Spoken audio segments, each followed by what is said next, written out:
ఎలా పెద్ద పండుగ రోజునే గుమ్మడికాయ వండుకుంటారు, పెద్దలకు పెడతారు అంటూ ఉంటారు. ఆ విధంగానే నేను కొంచెం గుమ్మడికాయ శనగపప్పు అయితే మాత్రం కూర అయితే వండాను. కూర పప్పు అయితే ఎలా పిలిచినా ఒకటి అనుకోండి. అయితే కొంచెం నేను కూర అని అంటాము. కొంచెం కావాల్సినవి ఏంటంటే శనగపప్పు, మినపప్పు, జీలకర్ర, ఆవాలు, మిరపకాయలు, కరివేపాకు, నెక్స్ట్ కొంచెం సాల్ట్. ఎక్కువ పట్టదండో సాల్ట్ అయితే మాత్రం.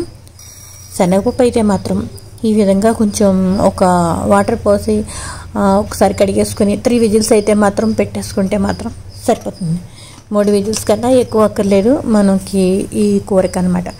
ఈ ముక్కలు అయితే మాత్రం కొంచెం చిన్నవిగా మీడియం సైజులో లాగా తరిగేసుకొని పక్కన పెట్టేసుకొని ఇవి ప్రాసెస్ అంతా విజిల్స్ అయిన తర్వాత, కుక్కర్ విజిల్స్ అయిపోయిన తర్వాత అప్పుడు డైరెక్ట్ ప్రాసెస్ అండి. ఇట్టే మగ్గిపోతుందండి. ఈ గుమ్మడికాయకి వచ్చింది ఏంటంటే సాంబారు వేస్తే మాత్రం తప్పడం అంటారు, సూపర్ ఉంటుందండి.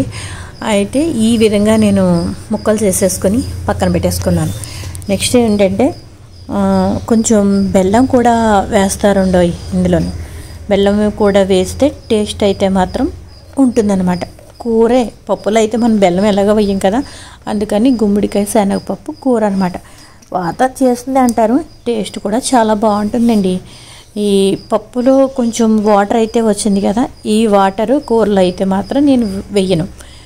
ఆ వాటర్ కూడా కొంచెం వెల్లుల్లిపాయది పోపు పెట్టేసుకుంటే చాలా బాగుంటుంది, బలం కూడాను.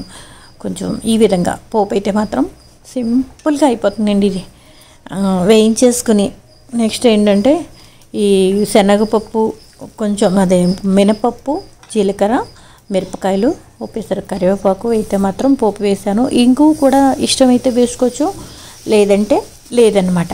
గుమ్మడికాయ శనగపప్పు కూర, సాంబారు కూడా చాలా బాగుంటుంది.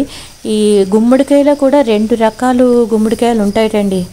అదేమిటో మనకి తెలీదు, మన సైడు కూడా ఐడియా లేదు.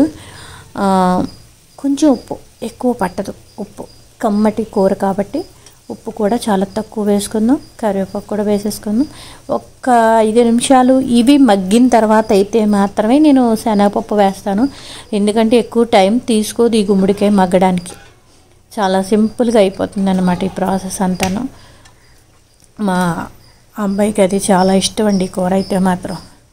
చూడండి ఇట్టే మగ్గిపోయింది, 5 నిమిషాల్లో మగ్గిపోతుంది గుమ్మడికాయ. చూడడానికి కాయ చాలా గట్టిగా ఉంటుంది, తరగబడదు కత్తిపేటకి. కాకపోతే కూరలో వేసేసరి బూరుముక్కులో వేడి తగిలేటప్పటికి ఇట్టే మగ్గిపోతుంది అనమాట. అంత సెన్సిటివ్గా ఉంటుంది గుమ్మడికాయ అయితే మాత్రం. శనగపప్పు కూడా వేసేసాను కదా, ఇవి కలిపి మగ్గ పెట్టేసి కొంచెం బెల్లం తగిలిస్తే బాగుంటుంది. టేస్ట్ అయితే మాత్రం రుచిగా ఉంటుందండి బెల్లం వేస్తేను. మీరు ఒక్కసారి ఈ విధంగా సింపుల్గా అయిపోయి ట్రై చేయండి. ఈ కందికట్లో కొంచెం వెల్లుల్లిపాయ, జీలకర్ర, ఆవాలు, నెక్స్ట్ ఒక్క మిరపకాయ అనమాట.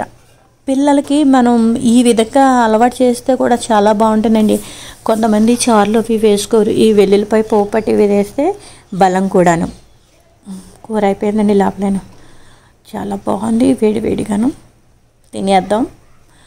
అయితే ఇది గుమ్మడికాయ మ్యాక్సిమం ఎవ్వరూ తినరు, ఎందుకంటే ఇది ఎప్పుడో కానీ దొరకదు. ప్లస్ ఏంటంటే ఈ పండగ సీజన్లో అయితే మాత్రం బాగా దొరుకుతుంది. ఉత్తప్పుడైతే మొక్కలు తీసుకుంటారు. ఈవేళ నేను చేసింది కొబ్బరికాయ పచ్చడి, గుమ్మడికాయ కూర, కందికట్టు. ఈవేళ మా ఇంట్లో ఐటమ్స్ అండి. చాలా అవి పెట్టనండి, ఇంకా సరిపోతుంది. మా ఇద్దరమే కదా సరిపోతుంది. మా ఆయన గారికి క్యారేజీ వెళ్ళిపోయింది.